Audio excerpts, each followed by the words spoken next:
21 वर्ष के लंबे अंतराल के बाद भारतीय सुंदरता को विश्व पटल पर पहचान दिलाकर मिस यूनिवर्स का टाइटल अपने नाम करने वाली हरनाज संधू। आज की इस वीडियो में हम उन्हीं की जन्म कुंडली का विश्लेषण करने वाले हैं। विश्लेषण करेंगे कि उनकी जन्म कुंडली में ऐसे कौन से योग थे जिन्होंने उनको अंतर्राष्ट्रीय स्तर पर पहचान दिलाई, जिन योगों की वजह से वो ये टाइटल अपने नाम कर पाई। हरनाज संधू का जन्म 3 मार्च वर्ष 2000 में हुआ है और हम जीव लगन को आधार बनाकर उनकी जन्म कुंडली का विश्लेषण करेंगे। आप जो ये बोर्ड पर जन्म कुंडली देख रहे हैं, ये उस दिन की प्लैनेटरी पोजीशन है जिस दिन हरनाज संधू का जन्म हुआ। यहाँ पर शुक्र मकर राशि में है। आइए सबसे पहले जानते हैं कि उनकी खूबसूरती का राज क्या है। शुक्र मकर राशि में है, जिसके साथ चंद्र युति में है और केतु भी युति में है। देखिएगा, जब तक किसी लड़की की कुंडली में शुक्र के ऊपर चंद्र अथवा राहु केतु का प्रभाव नहीं होगा, तब तक कोई लड़की इतनी सुंदर नहीं होती कि वो दूसरों का ध्यान अपनी ओर आकर्षित कर सके। चंद्र का इस कुंडली में शुक्र के साथ बैठना अपने आप में इनको एक मैग्नेटिक पर्सनालिटी वाला पर्सन बनाता है। साथ ही साथ केतु का प्रभाव इनको एक अच्छा फिगर और एक अच्छी हाइट देता है। साथ ही साथ आप देखेंगे शुक्र यहाँ पर मकर राशि में है और मकर राशि में जब भी शुक्र बैठता है तो अक्सर ऐसा देखा गया है कि ऐसी फीमेल्स बहुत कम एज में प्रोफेशनली एक्टिव हो जाती हैं, किसी न किसी वर्क में लग जाती हैं, जैसा कि हरनाज संधू के साथ है। उन्होंने 17 वर्ष की उम्र में ही एक टाइटल अपने नाम कर लिया था। यानी कि आप प्रोफेशनली एक्टिव होंगे तभी आप इस तरह के टाइटल्स अपने नाम करेंगे।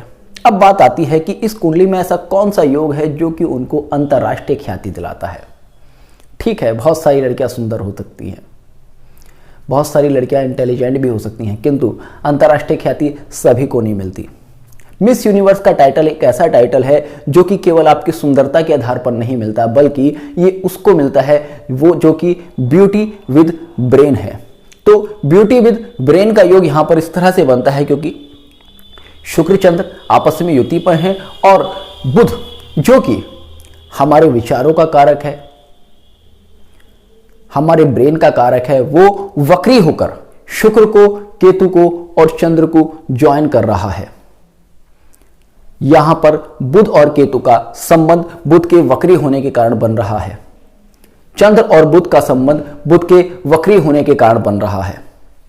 बुध और केतु के योग को बहुत ही सूक्ष्मता के साथ एनालिसिस करने वाले पर्सन की कुंडली में देखा जाता है और चंद्र और बुध के योग को उन लोगों की कुंडली में देखा जाता है जो कि मन और बुद्धि को कंट्रोल करके अपने विचार लेते हैं, अपने विचार प्रस्तुत करते हैं और सोचते हैं। और ऐसे में जब केतु का प्रभाव आ जाता है तो मन बुद्धि बहुत ही कंट्रोल वे में, बहुत ही सटीकता के साथ अपने विचारों को प्रकट करता है। तो इसलिए ये लेडी ब्यूटी विद ब्रेन है।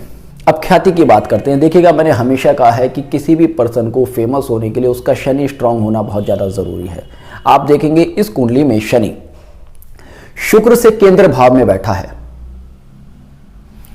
शनि से दसम भाव में शुक्र बैठा है।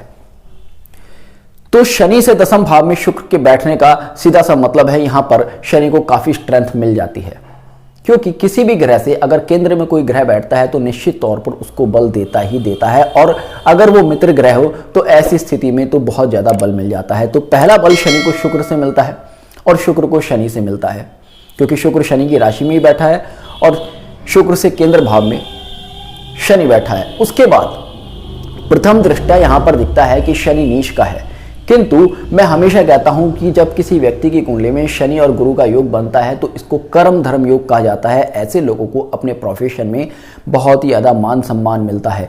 तो पहले तो यहां पर कर्म धर्म योग बनता है और उसके बाद शनि का नीच भंग भी हो जाता है। शनि का नीच भंग होता है गुरु और मंगल के परिवर्तन से। इस कुंडली में गुरु और मंगल का परिवर्तन है।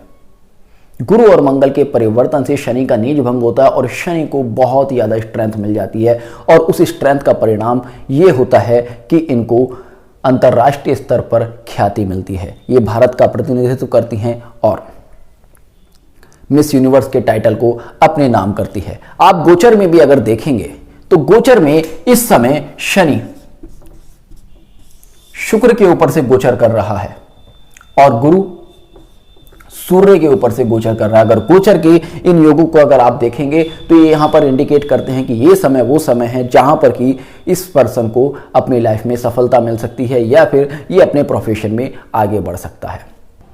अगर इनके आने वाले समय की बात करें तो आने वाले समय में इनकी कुंडली से ये पूरी तरह से दृष्टिगोचर होता है कि एक्टिंग फील्ड में बहुत ही अच्छी सफलता प्राप्त कर सकती हैं, क्योंकि मैंने आपसे पहले भी कहा है कि जब किसी कुंडली में शुक्र का संबंध बुध चंद्र से होता है तो ऐसी लड़कियों के अंदर आर्टिस्ट टैलेंट होता ही होता है। और इस कुंडली में क्योंकि शनि अपने आप में बहुत ज्यादा बड़ी है तो वो इनको सफलता देगा ही देगा।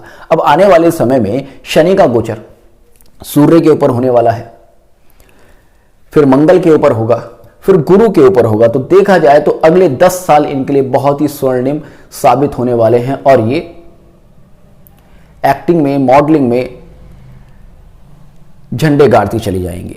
साथ ही साथ इनकी कुंडली से यह भी दृष्टिगोचर होता है कि ये काफी मात्रा में चैरिटी करेंगी और समाज सेवा के लिए भी काफी अच्छे काम कर सकती हैं। तो ये कुछ योग थे जो कि स्पेशली इनके चार्ट में दृष्टिगोचर होते हैं। होपफुली आपको आज का ये वीडियो पसंद आया होगा। तो जुड़ेगा एस्ट्रो सूत्रा के साथ, मिलते हैं नेक्स्ट वीडियो में। तब तक के लिए जय हिंद, जय भारत।